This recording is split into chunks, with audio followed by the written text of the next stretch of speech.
아멘. 할렐루야. 지난 5일 동안도 평안하게 잘 지내셨는지요? 예. 오늘 한번 따라합니다. 귀신을 쫓아내신 예수님을 본받으라. 예. 귀신을 쫓아내신 예수님을 본받으라. 이러한 제목으로 함께 은혜를 나누기를 원합니다. 이 본문의 앞에 보시면 예수님께서 큰 풍랑이 이는 바다를 말씀으로 잔잔하게 하신 말씀을 통해서 예수님께서는 천지만물 이 모든 것을 하나님과 함께 창조했을 뿐만 아니라 이 모든 것을 통치하시고 계시는 권능의 주님이시라는 것을 함께 이렇게 거기에서 설명을 해 드렸고요. 예수님께서는 갈릴리 바다를 건너신 후에 거라사로 갔습니다. 그런데 이 거라사에 가셔서 권세자들이나 부자들, 유명 인사들을 만난 것이 아니라 무덤 가운데 살고 있는 아주 사람이 대하기 힘든 광인, 말과 세상 말로 미친 사람을 만났습니다. 그 사건이 오늘 본문에 기록되어 있다라는 거죠. 많은 사람들은 왜 우리 예수님이 하필이면 거기에 가셨을까? 그러한 어떤 의아심도, 또 예수님께서 귀신 들린 자를 고치실 때에 왜 귀신들이 돼지떼로 들어가는 것을 우리 예수님이 허락을 하셨을까? 예수님은 왜 남의 재산을 피해를 주는 그런 일을 행하셨을까? 이러한 여러 가지 질문을 갖게 됩니다. 예수님께서 거라사에 가신 것은 예수님의 진정한 사랑 때문인 줄로 믿습니다. 우리는 여기서 우리에게 있는 99마리의 양보다 잃어버린 한 마리의 양을 마음 아파하시며 찾아가시는, 또 찾으시는 예수님의 그 사랑을 우리는 볼 수가 있습니다. 그래서 예수님께서는 이 거라사 지방으로 가셔서 귀신 들린 자, 그리고 다시 말하면 정신병자를 고쳐 주셨습니다. 그런데 그때에 귀신을 어디로 쫓아냈느냐 하면 돼지떼기로 쫓아내셨다. 그래서 오늘 본문에는 숫자가 나타나지는 않았습니다. 그러나 마태복음에 보시면 거의 2,000마리나 되었다, 이렇게 기록되고 있습니다. 마가복음이죠. 마가복음에 보면 그 2,000마리나 되는 많은 돼지떼에게 악한 영을 쫓아내셔서 마침내 돼지떼에 그 돼지떼들이 물속에 빠져서 몰사하고 하는 구체적인 사건이 나와 있습니다. 근데 왜 하필이면 예수님께서 남의 재산에 해를 주는 이런 일을 했을까? 이것은 구원은 어떤 희생보다 값어치가 있다라는 것을 보여주는 사건입니다. 돼지 2,000마리보다 더한 희생을 치러서라도 우리는 영혼을 구원을 해야 됩니다. 왜냐하면 천하보다 귀한 것이 바로 영혼이기 때문에 그렇습니다. 자, 첫 번째로 귀신 들린 자의 형편을 말씀합니다. 28절을 같이 한번 보겠습니다.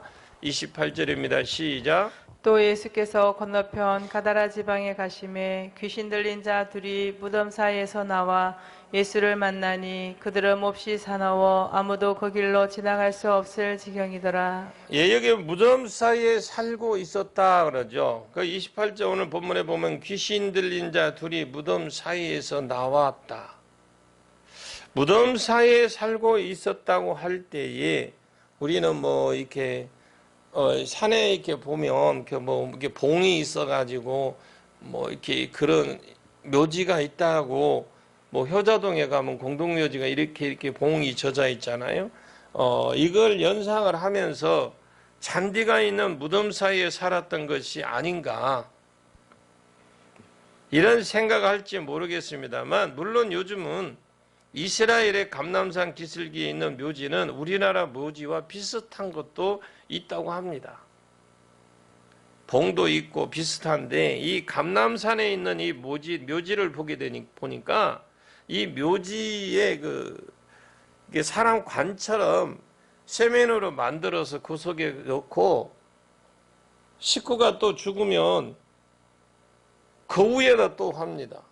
그리고 구릴 같은 데 하는데 감람산에 쪽에 있는데 거기는 이 돌로 하던 뭐 아주 세면으로 했던 그걸 해서 관처럼 해갖고 그대로 놓습니다. 그리고 또 누가 죽으면 그 위에다가 또 죽으면 그 위에다 이런 식으로. 그런데 이제 조금 유명한 사람은 그 위에다 안 하고 옆에 그냥 돈 있는 사람들은 이렇게 우리나라처럼 이제 털을 좀 넓게 잡아서 두 개에서 가족묘처럼 그렇게 하는 데도 있고요. 근데 거의 다 보니까 두 개 정도는 겹쳐져가 있더라고요.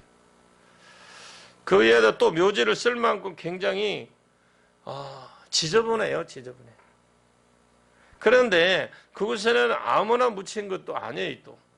유대인들 가운데 가장 유력한 재벌들, 그리고 권력을 가진 그런 사람들만 묻힐 수 있다고 생각했습니다. 그런데 유대인들은 지금도 메시아가 올 것을 기다리고 있는데 메시아는 바로 이 감람산으로 오기 때문에 거기 묻힌 사람이 제일 먼저 부활을 하고 그 후에 여기저기서 다른 사람들도 부활한다고 믿어요. 그래서 이들이 빨리 부활을 먼저 하기 위해서 너도 나도 감람산에 묻히기에 소원을 하고 있다라는 거죠. 유대인들이 가장 큰 소원 중 하나는 죽은 뒤에 감람산에 묻히는 게 소원이랍니다.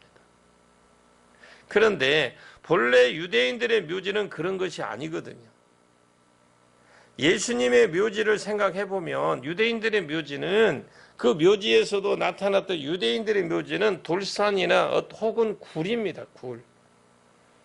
우리나라의 광산의 굴을 연상하시면 좋겠습니다. 그래서 그 안에 들어가면 방처럼 넓게 되어 있더라고요. 그곳에 시체를 갖다 놓습니다. 그 시체가 몇 년이 지나면 완전히 썩겠죠.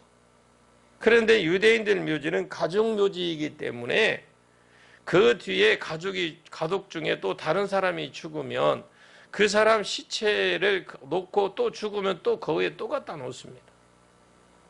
본문에 나오는 이 거라사 광인은 그런 묘지 사이에서 있었다. 여름이면 시원하고 겨울이면 따뜻한 굴로 된 그런 묘지에서 살고 있었다라는 거죠.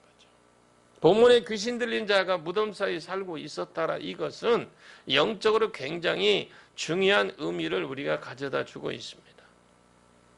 귀신 들린 자의 무덤, 죽음이 있는 곳, 혹은 불길한 곳을 좋아하잖아요, 귀신이. 그리고 원래 이 귀신은 악한 영이기 때문에 더러운 것을 좋아합니다.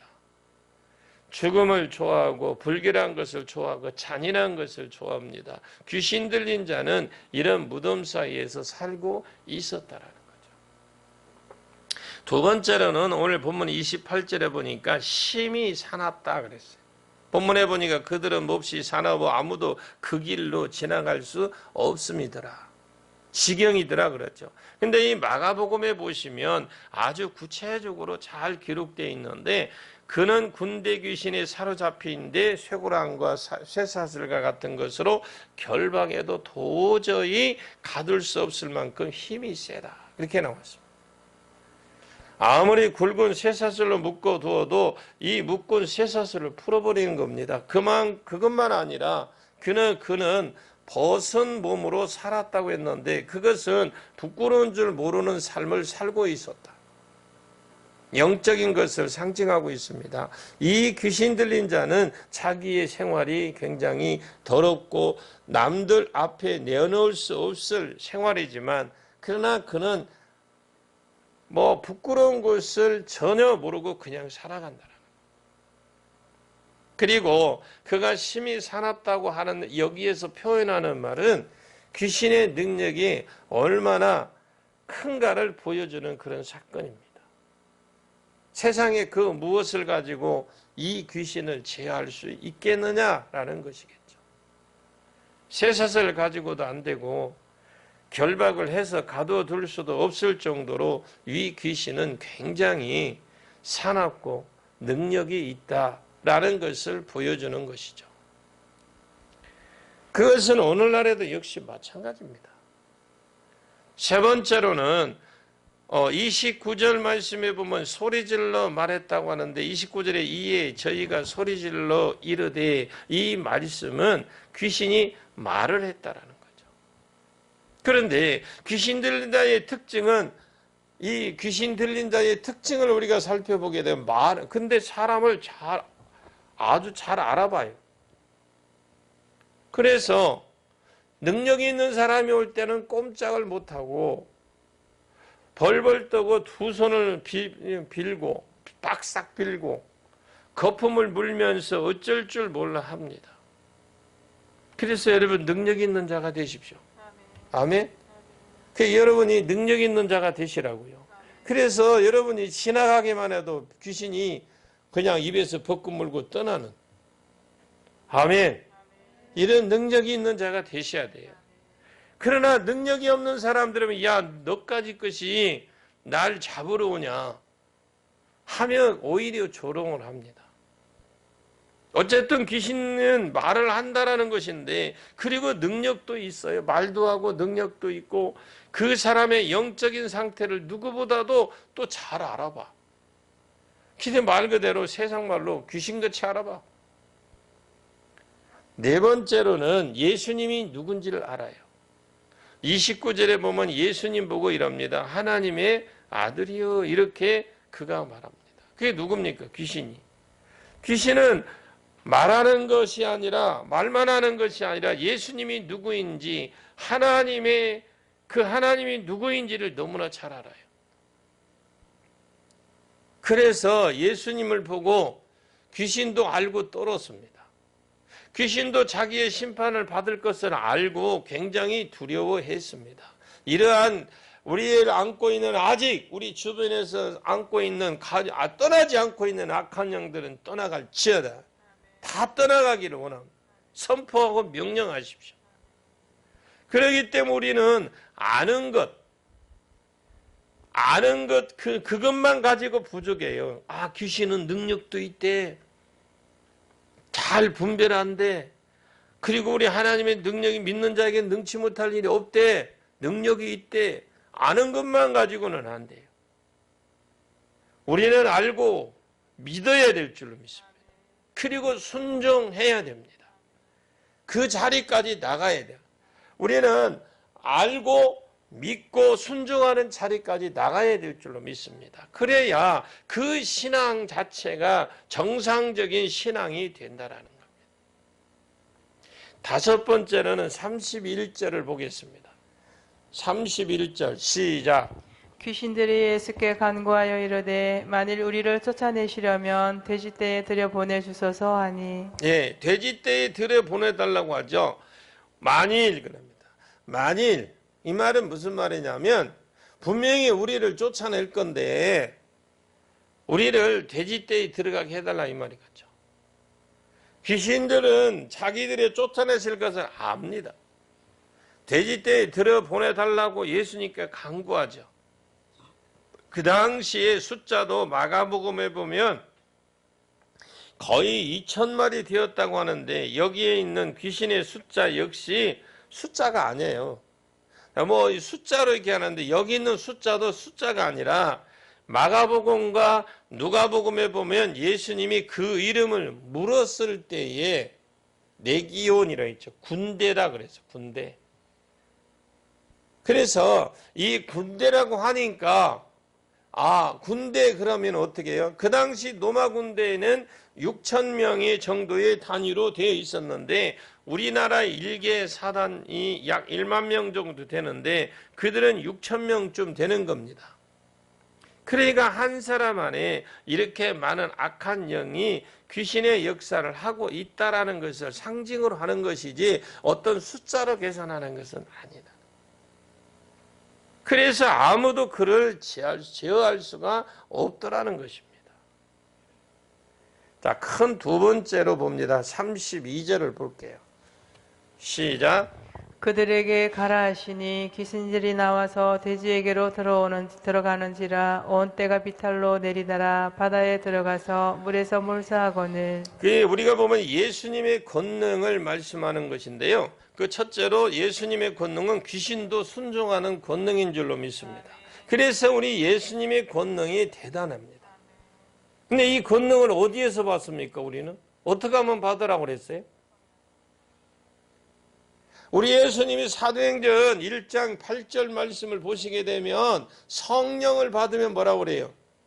권능이 임한대요. 그런데 이 권능을 지금 이렇게 행하시는 권능을 예수님이 너희가 예루살렘을 떠나지 말고 위에서 오는 하나님의 선물 권능을 받으라는 거죠. 받으면 이러한 능력이 나타날 것이다 하고 이미 우리 예수님이 이러한 권능을 행하셨습니다.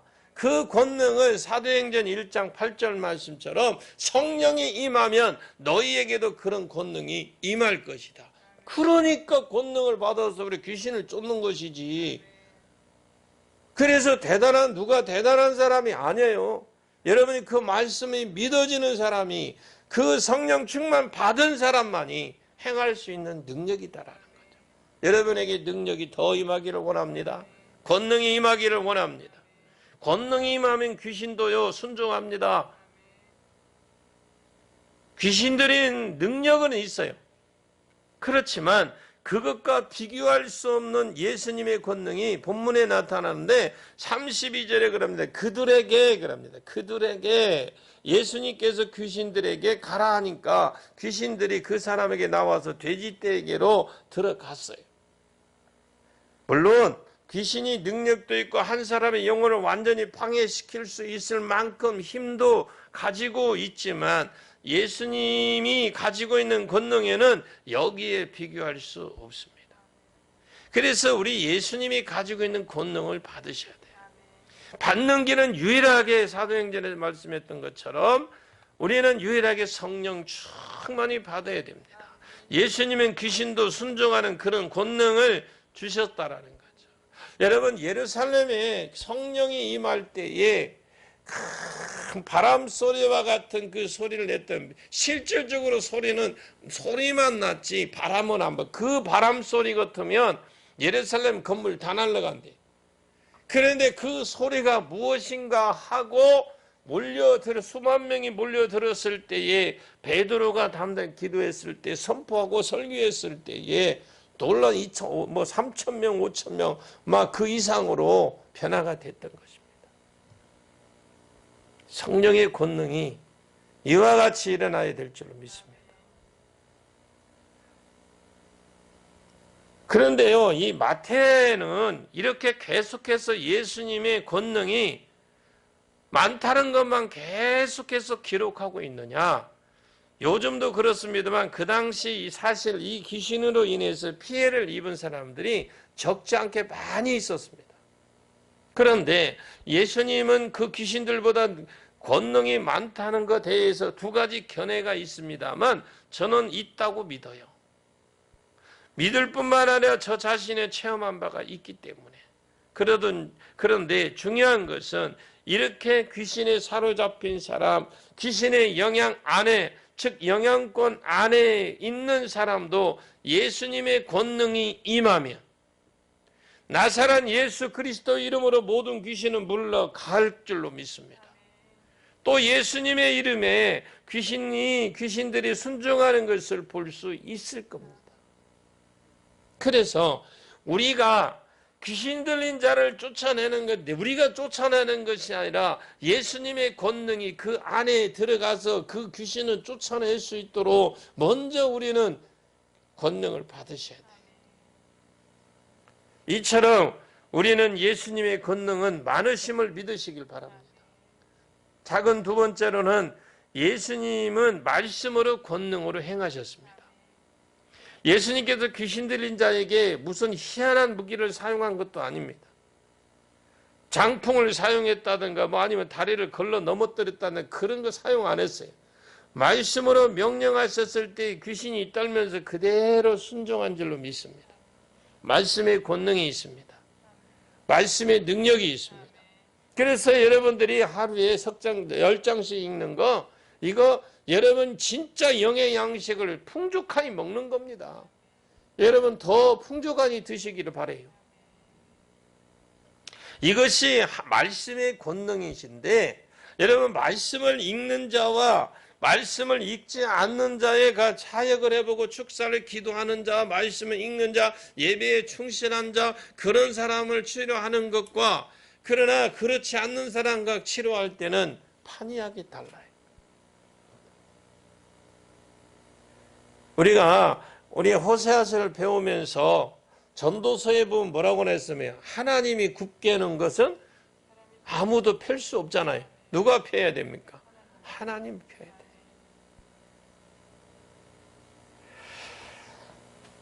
히브리서 한번 볼게요. 히브리서 4장 12절. 히브리서 4장 12절 시작. 하나님의 말씀은 살아있고 활력이 있어 좌우의 날선 어떤 검보다도 예리하여 혼과 영과 및 관절과 골수를 찔러 쪼개기까지 하며 또 마음의 생각과 뜻을 판단하나니. 아멘. 이 말씀에 보시면 얼마나 권능이 있는가에 대해서 잘 표현해 주잖아요. 하나님 말씀은 그야말로 이양검과 같은 날카로운 그런 능력을 가지고 있습니다. 아멘. 그러므로 우리는 귀신이 아무리 많은 사람들을 괴롭힐지라도 예수님의 권능은 그것을 비교할 수 없어 크고 능력이 많다는 사실을 꼭 기억할 수 있기를 바랍니다. 그런 권능이 우리 모두에게 임하기를 원합니다. 세 번째로는 오늘 본문 31절 말씀 세 가지 종류의 기도를 하고 있습니다. 31절 본문 31절 시작. 귀신들이 예수께 간구하여 이르되 만일 우리를 쫓아내시려면 돼지떼에 들여보내주소서 하니. 예, 여기 보면 몇 가지 종류가 아니라 세 가지 종류의 기도가 나오는데, 첫 번째 누구의 기도예요? 귀신의 기도. 참 놀라운 것은요, 귀신도 뭐 한다? 기도하더라고요. 두 번째는 어떤 종류가 나와요? 귀신 들렸던 사람이 하는 기도가 나와요. 세 번째는 그 지방 사람들의 하는 기도가 나와요. 이 세 가지 기도, 귀신의 기도, 귀신 들렸던 사람의 기도, 그리고 또 하나는 뭐예요? 그 지방 사람들의 기도가 나오는데, 그런데 전부 다 이 세 가지 기도가 다 특색이 있어요. 첫 번째는 귀신의 기도를 볼까요? 귀신들이 무슨 기도를 했느냐? 31절에 보니까 귀신들이 예수께 간구하여 이르되 그럽니다. 분명히 귀신들이 예수께 간구하여 이르되 만일 우리를 쫓아내시려면 돼지떼에 들어 보내주셔서 귀신도 기도를 해요. 그러나 귀신의 기도는 어떻게? 잘 보십시오. 귀신의 기도를 보시면 오직 자기 자신만을 위한 기도가 나와요. 더러운 삶에 올리는 기도예요. 그 자신들만한 기도이고 더러운 삶에 대한 기도입니다. 또 이 귀신의 기도는 그들이 예수님을 믿고 간구하는 그런 기도가 아니라는 거잖아요. 자신들만 위한 기도입니다. 예수님을 믿고 기도하는 기도가 아니에요. 또 하나는, 두 번째는 누구 기도로 있어요? 귀신 들렸던 자의 기도를 보시게 되면 본문에 나오지는 않아요. 그렇지만 본문과 평행 구절인 마가복음 5장 18절 볼게요. 마가복음 5장 18절, 이 같은 평행 구절인데 시작. 예수께서 배에 오르실 때에 귀신 들렸던 사람이 함께 있기를 간구하였으나. 예, 여기에 보면 그 귀신을 들렸던 사람이 예수님께 기도하잖아요. 그는 예수님께 함께 있게 해달라고 기도했습니다. 그것은 그 사람뿐만 아니라 저와 여러분에게도 가장 중요한 내용이라고 생각합니다. 주님, 저희들과 함께 계셔 주옵소서. 우리와 함께 언제나 동행하시고 우리 안에 늘 계셔서 우리를 지배해 주옵소서. 우리는 이런 기도를 항상 또 해야 되고요.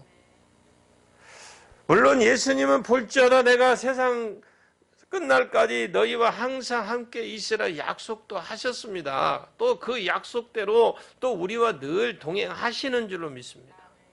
여러분 진짜 믿으십니까? 그분이 나와 동행하심을 믿습니까? 그런데 왜 불안하냐고. 왜 불안하냐는 거예요. 믿는다 하면 아멘 해요. 그런데 돌아서면 또 불안해. 여러분 내 안에 예수님이 함께 계심을 믿으셔야 돼요. 그리고 그 하나님이 계시는데 우리는 뭐 해야 돼요? 항상 그분께 묻고 그분께 기도할 수밖에 없잖아요. 문제는 우리의 영안이 어두워서 우리가 그것을 보지 못하는 것뿐이고 우리의 믿음이 부족해서 예수님이 우리와 동행하시는 것을 믿지 못하는 것밖에 없어요. 이 사람의 기도도 이것은 참기도이라는 거지. 참기도. 또 하나는 세 번째, 그 지방 사람들의 기도는 34절을 보겠습니다. 오늘 본문 34절.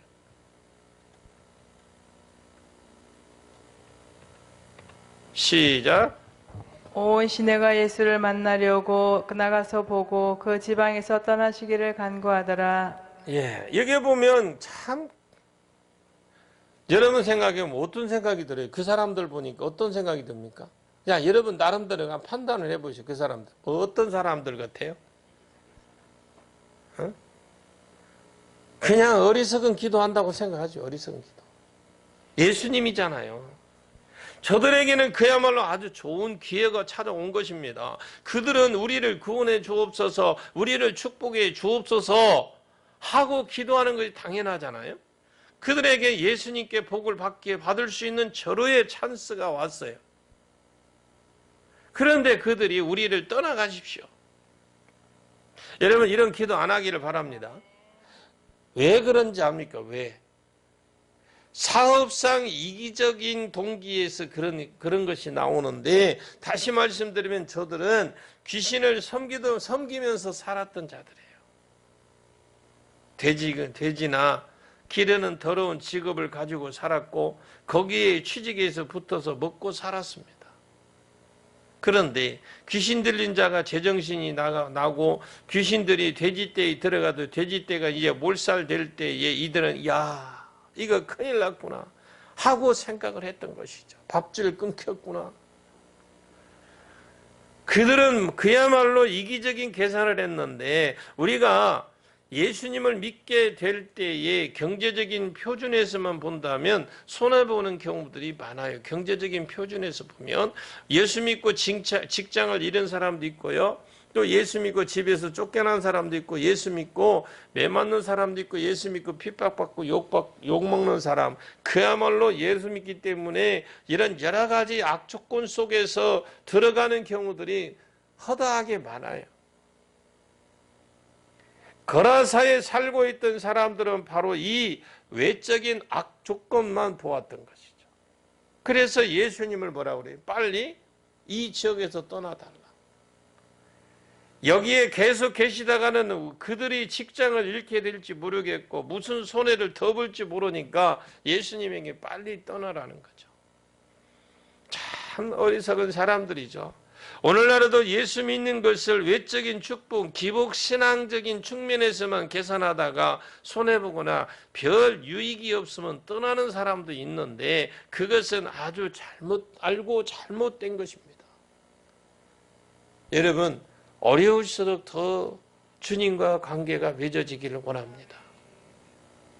네 번째로는 귀신과 질병의 관계를 말해요. 귀신하고 질병의 관계에서 말하는데 첫 번째 모든 질병이 다 귀신으로 말미암아 비롯된 것은 아닙니다. 모든 것은 다 그런 게 아니에요. 마태복음 4장 24절 말씀을 보겠습니다.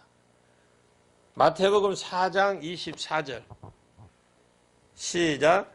그의 소문이 온 수리아에 퍼진지라 사람들이 모든 앓는 자 곧 각종 병에 걸려서 고통당하는 자 귀신 들린 자 간질하는 자 중풍병자들을 데려오니 그들을 고치시더라. 예, 여기에 보면 예수님이 여러 사람을 고쳐주셨는데 그런데 귀신 들린 자와 간질하는 자, 귀신 들린 사람과 중풍병자를 구별하고 귀신 들린 자와 각색병, 그리고 고통에 걸린 자를 구별하고 잇따라 이게 각자에게 구별을 하잖아요. 그것은 모든 질병이 다 귀신에 들려서 걸리는 것이 아니다라는 것을 보여주는 것이죠.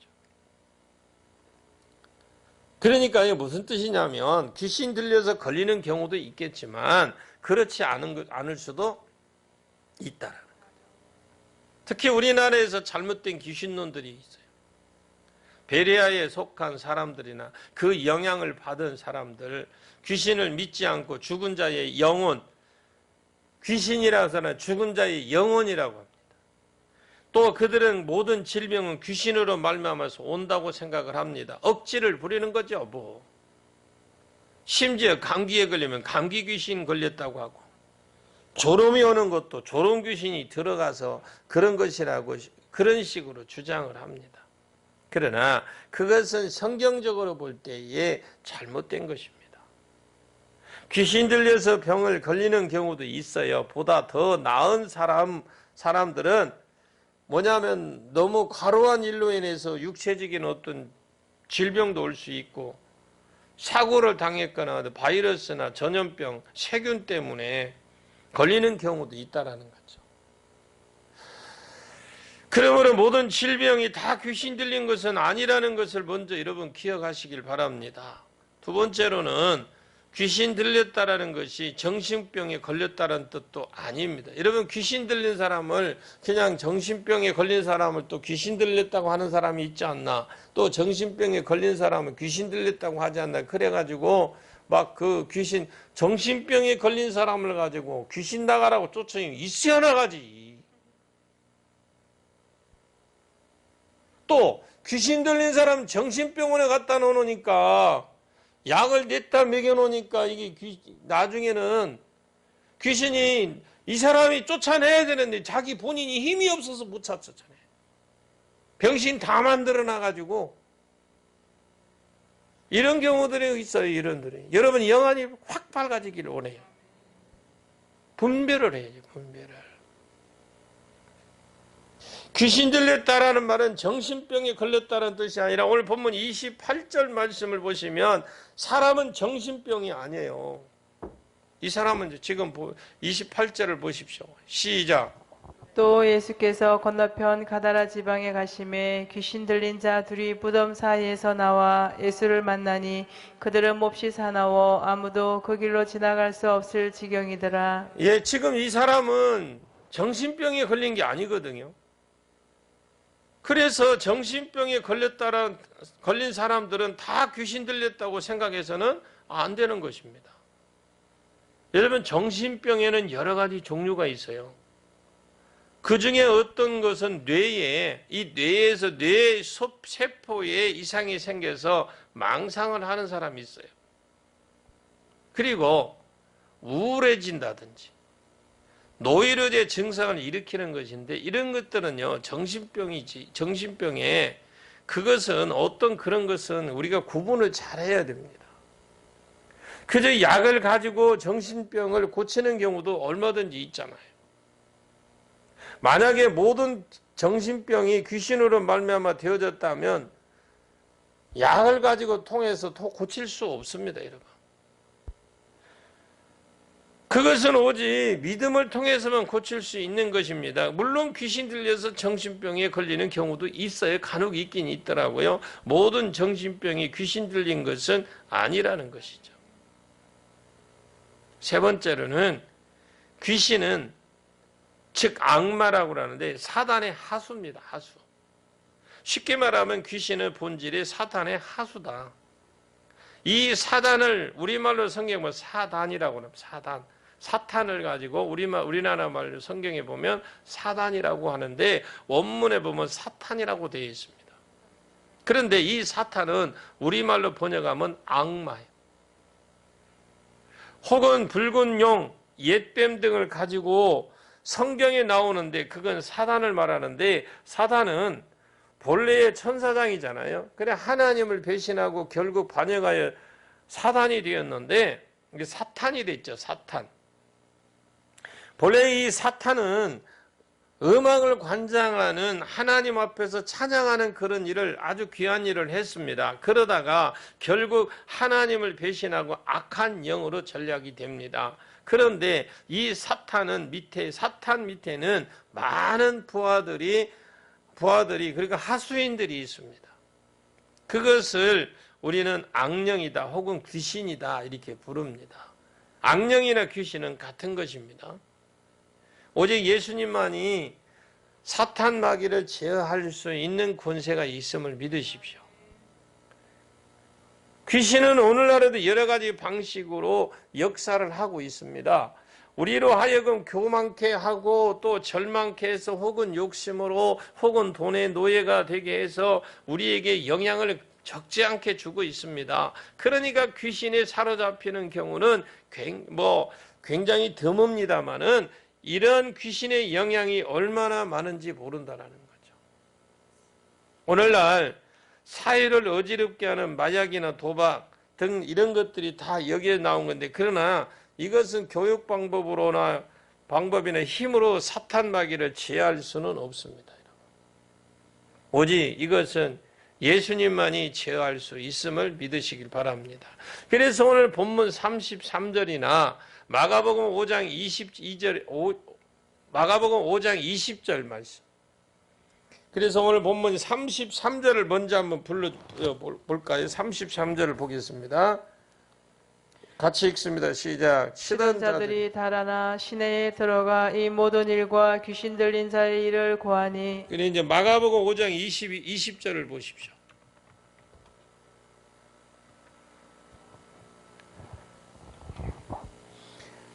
마가복음 5장 20절 시작. 그가 가서 예수께서 자기에게 어떻게 큰일 행하셨는지를 데가볼리에 전파하니 모든 사람이 놀랍게 여기더라. 예수님께서 어떻게 큰일을 행하셨는지 이것을 데가볼리에 전파했다고 했는데, 이 귀신 들린 사람이 나음을 받은 다음에 한 일은 어떻게 예수님께서 큰일을 행하셨는지 그 지역의 데가볼리 지역의 사람들에게 전파를 했습니다. 다시 말씀드리면 전도를 하기 시작했다 이 말이죠. 근데 오늘날에 보면 이 고침받고 간 사람 전도는 안 해요. 전도를 해야 돼요. 전도를. 하나님 전도하라고 고쳐줬잖아요. 근데 이분은 보니까 전도하기 시작했는데, 따지고 보면 저와 여러분들 옛날엔 다 귀신에 사로잡힌 거라 귀신의 영향을 받아서 하나님이 없다고 하던 우리들이 아니었나? 우리는 스스로 우리 자신을 생각해 봅니다. 그렇다면 우리들이 해야 할 일이 뭘까요? 그것은 우리는 예수님께서 어떻게 내 생애 속에 큰일을 행하셨고 나로 하여금 어떻게 하나님 자녀가 되게 하였는지 이 사실을 사람들에게 전파하고 전도를 해야 됩니다. 우리는 날마다 생활은 예수님을 간증하는 삶이 되어야 될 줄로 믿습니다. 예수님께서 어떻게 큰 일을 행하셨는지 그것을 간증하고 자랑하는 그런 삶을 그렇게 살아가기를 예수님의 이름으로 간절히 축복합니다. 여러분 그런 삶을 살으셔야 돼요. 오늘 저와 여러분에게 세 가지로 하나님 말씀을 주셨거든요. 첫째로 뭐예요? 귀신 들린 자의 형편에 대해서. 두 번째, 예수님의 권능에 대해서. 세 번째, 네 가지 줬나요? 세 가지 종류의 기도를 말씀했고, 네 가지는 귀신과 질병의 관계를 말씀했습니다. 여러분들도 귀신 들린 자의 형편을 아시고 예수님의 권능, 그리고 세 가지의 종류의 기도와 귀신과 질병의 관계를 말씀하시면서 귀신을 쫓아내신 예수님을 본받으라 하시면서 어려움을 하나님께 여러분 전적으로 내어 맡기시고 해결도 받으시고 귀하게 쓰임도 받으시기를 예수 그리스도 이름으로 간절히 축원합니다.